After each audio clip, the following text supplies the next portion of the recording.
Manastir Svetog Stefana. Manastir Svetog Stefana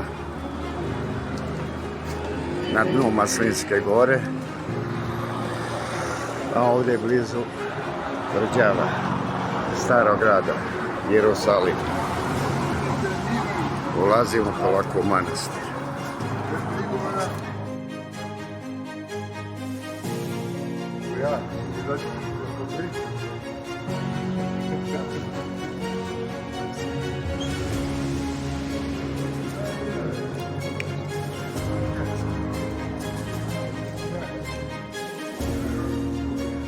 Manastir Svetog Stefana.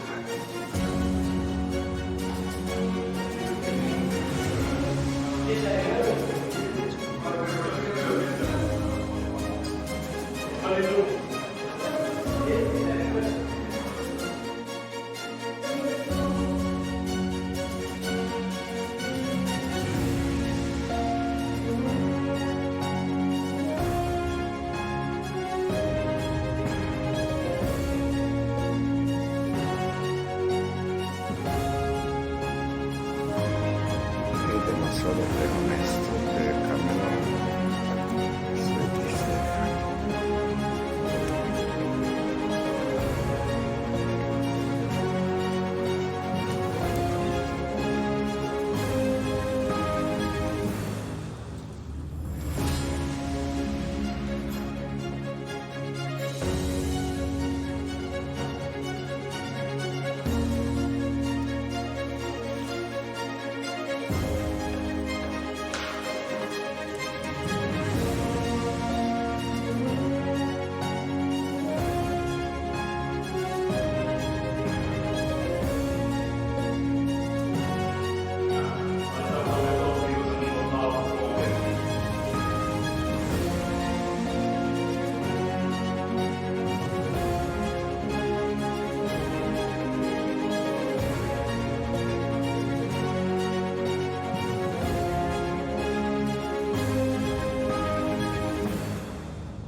Ludnica uvijek leje.